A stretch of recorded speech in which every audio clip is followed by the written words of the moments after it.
just most notable, like, web moments, as far as, where the technology is kind of taking us, over the past year. Snapchat, for example, had the Snapchat spectacles. They dropped down, like, I don't know if they were in drones or if they just delivered them in random areas, but you'd have to, check your local city and location for it. And they're like pretty much like these little dispense machines like you see in Japan with, these expensive ass goodies. And that was the only way you were able to cop one of these things. And those Snapchat spectacles literally look like fucking little owl shits, or whatever little ghost shit that it's supposed to replicate. And they're glasses that can give you up to 30 seconds worth of footage. You can spread it along in 3 10-second increments. But they would sell out everywhere they had to go, and people would go fucking nuts for that shit. So that was a big deal. Verizon and Google, I'm not too sure if they merged it or if there talks about it. I mean, they pretty much, Yahoo's selling itself 30% lesser than what it was worth, probably about a year ago. But it's like 4.83 billion. So with Yahoo owning shit like Tumblr, I'm really curious as to how Verizon can implement that anyway, if there'd be any changes with that, because that's a pretty big thing as far as the blogging sphere. The Nintendo Switch, which I'm totally excited about. They're going to talk more about it in January. So in the new year, we'll know more about that. But pretty much doing what they do most, which is portable gaming. I mean, the 3DS and the DS were one of the most highest selling video consoles ever. And I'll be honest with you, with every system that I've ever had, honestly, my favorite library has been on that 3DS, because all the classics, all the revamps and remasters and shit like that, like, they're just so beautiful. And I know they did a recent push on the Jimmy Fallon show, just kind of doing this media drops everywhere, especially since Mario Run came out. And I wasn't totally blown away by it, being a fan for so long, but having something on your phone that you could, easily burn 3 minutes on while you're waiting, whether you are living dangerously at a fucking red light or, you're actually waiting for something, like, it's definitely a great way to be able to enjoy yourself. So the fact that they have a one-time $10 price tag on it, really makes it worth it, and really makes it a video game investment. So I don't know, Nintendo's coming back in a big way. Hopefully it sells. I remember that the past year too, not too long ago, the big fucking creepy clown epidemic. People fucking doing these creepy videos, motherfuckers getting killed and shot over bullshit like that. I mean, I think the only thing comparable to that thing was with the fucking Pizzagate, and people being so caught up on fake news that, they went in there, shooting people at the fucking pizzeria, which brings me to my next bullet point, fucking Pizzagate, or just the fake news in general. Like, one of the things that, and who knows if how much of a hand it played while, gathering up voters, but we always were worried about having a fact checker during the debates, really believing what someone can say. I mean, even when someone leaks something, like, who's to fucking tell how much of it is actually true? And then, the only way we could really realize is how many deaths came after it, because motherfuckers were getting marked after those leaks, especially after Hillary Clinton leaks. Motherfuckers were getting marked. But, yeah, fucking with all the fake news, just really giving us such a good fucking headline that we're going to click it, we're going to believe it. And it's way beyond the realm of satire, and things of that nature. Like, it's way beyond what you would have on your daily news. Like with was it Jon Stewart, and then Colbert, and then, now this Noah guy. It's beyond comedy, and that's one of the things that just makes shit all the more alluring. Where really, now you can't believe everything you fucking read, for damn sure, and who knows how that can still arise, because you can have 3, like, normally back in the day when we did fucking book reports, you had to have 3 resources, something like that, 3 credible resources. Now it's like, you get a hot tip or you see something on Twitter, you're gonna either run with it. I mean, or what if the 3 publications that are posting shit don't know shit about it either, but then once again they saw the same tweet or the same heads up, and it's the blind fucking leading the blind, with it just, kind of some bullshit, which in which case is what kind of makes the new Facebook Live feature semi-cool, I guess, as far as how many deaths and fucking police brutality bullshit that it's caught. I mean, I used to hate the fact that people will be on that shit all day, or be on it randomly, or fucking doing a goddamn Periscope session where they just recording themselves just BS. And and to see how many people that can get to chime in or to watch them live, and like, who the fuck do you think you are to have that kind of publication? But I mean, that's the beauty of the social media outlet, and I definitely feel like Facebook's gonna just kill Periscope with that function. Same way that fucking Vine pretty much was killed due to Twitter's unnecessary need to keep them alive. I mean, there was talks about them getting bought out by Pornhub, and I mean, who knows? That still remains to be seen. I know that they're not able to create any more new content, which maybe just delete the app off the phone. I finally just said, fuck it, I don't need to have any wasted space, or even to, I mean, if I wanted to look up old accounts, I guess I can always pull it up using my my username, hashtag SoulPapo. One of the other things that really fucking took me by storm is just how onslaught, on point, and unforgiving was fucking Trump on Twitter. Like, if anything, the world should have never been given, but also very thankful that we were given, it was Twitter. Like I said, I'm still gassed up over one fucking retweet I had by fucking Robin Thicke, which, by the way, shouts out to his old man, passing away this past week too. Alan Thicke from, I can't think of Growing Pains. He had passed away, I think, at 69. So still, definitely pretty young. But anyways, the fact that you're able to be given this voice, you're able to reach out to, celebrities or those of higher power and stature. The fact that our president-elect is out there fucking fat shaming, talking shit, and just, making up things as it goes. Kind of a scary thing, kind of a thing to where it makes me really wonder how the future's gonna be, and how many non-fucks we're gonna give in the whole display. But I mean, really, you can be who you want to be, no matter what that is, no matter how misogynistic, or you could be just pure and get off on your speciality, your individuality. Same thing for like this lady named like Lily Singh.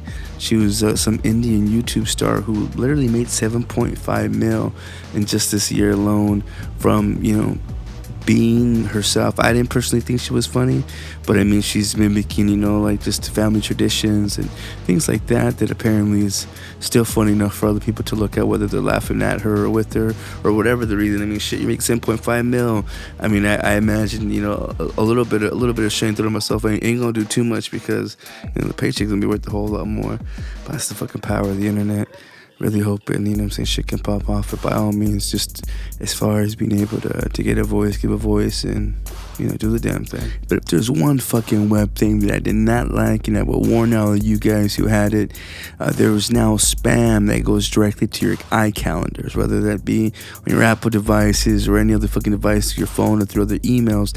They figured out, I don't know how, but some way, some kind of spam robot can find your email. They'll see it, they'll send you something, they'll put it in your calendar, and if you click on it, you're fucked. And they have verified that your email is an active email and that it's okay to hound you because eventually you might bite.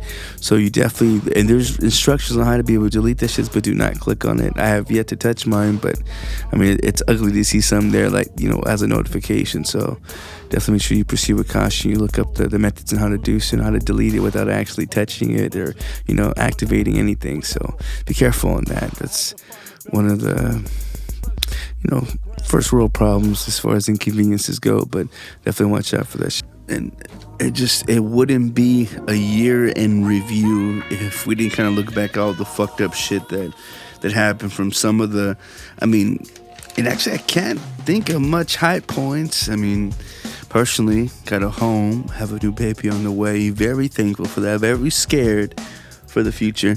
But, as far as like some of the fucked shit that happened, we had, and this is Zika, which is one of the things that scared me about childbirth, only because I know it was just in Brazil, but it was just a matter of time for it to, cross over here. And if we got motherfuckers like Justin Bieber, sleeping with top-end prostitutes out there, I'm pretty fucking sure he's gonna bring that back to your local tween, and Lord knows how many dicks that bitch done suck. So just one of those fucked things that just, what can you do? Same thing like with ISIS. They're gaining more and more popularity, especially just with the term events and, being disenfranchised and all that other good shit. So now with a new turn of power in the White House, I can just imagine how more people are going to be offended. And it seems like almost we're going to be embracing like a bullying culture So I could just imagine that shit popping off even more. Lord forbid, but fucking A. Another thing, especially causes of that, is the European migrant crisis. I mean, from all the motherfuckers in Syria spreading out, and even that causing a little bit of shell shock in other countries as well, because you're wondering what kind of ties do these people have. I mean, a lot of the time it is just people running for sanctuary, but I mean, everyone has its influence or has had its influence.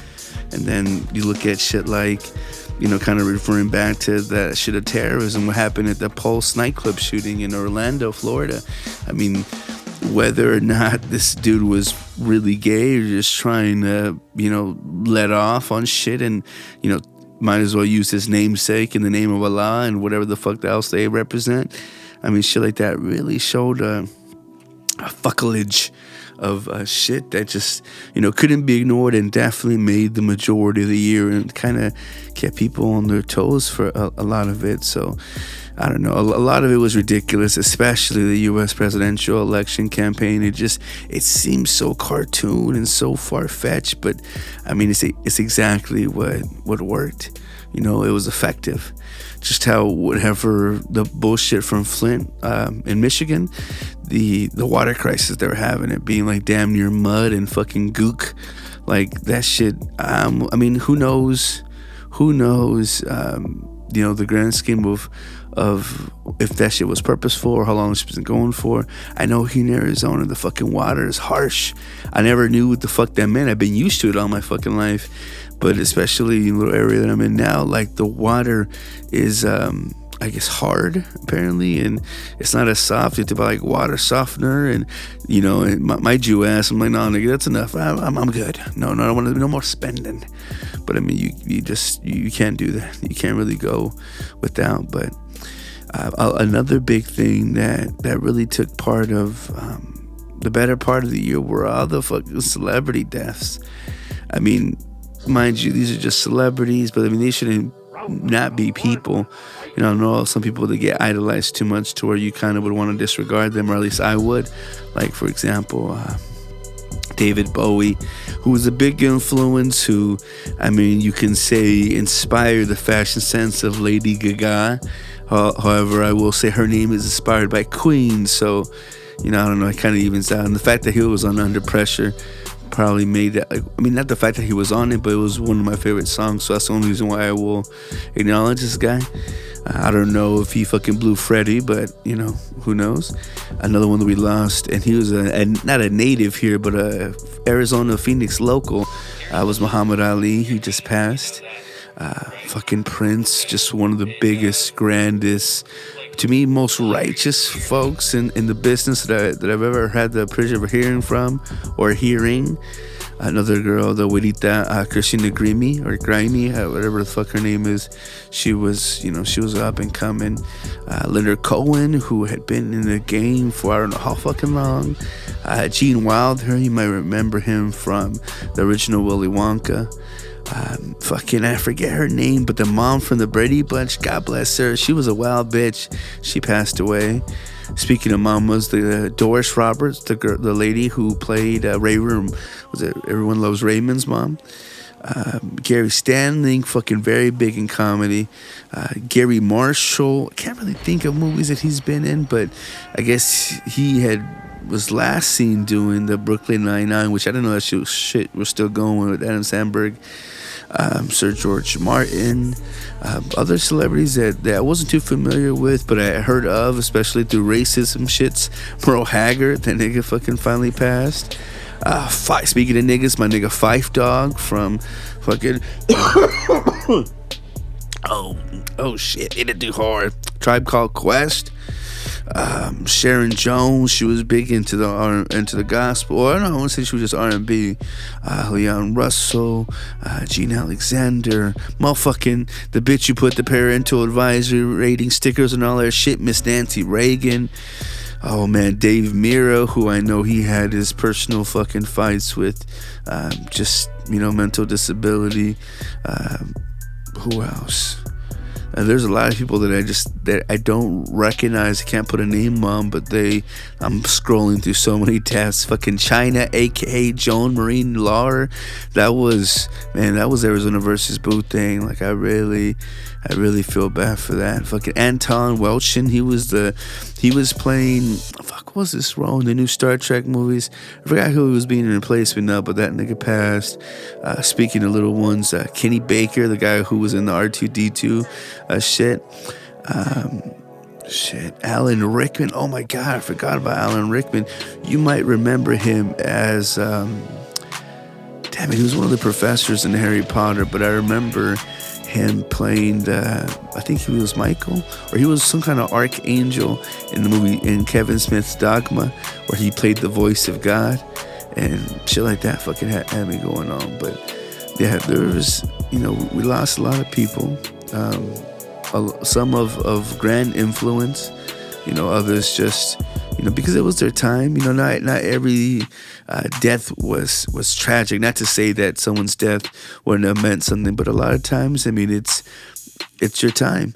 And I feel like if you were born in 1936 and you made it up until now, I'm pretty sure you lived a full and very long life. I would imagine from coming up of those ages, you literally seen the rise and fall of so many things.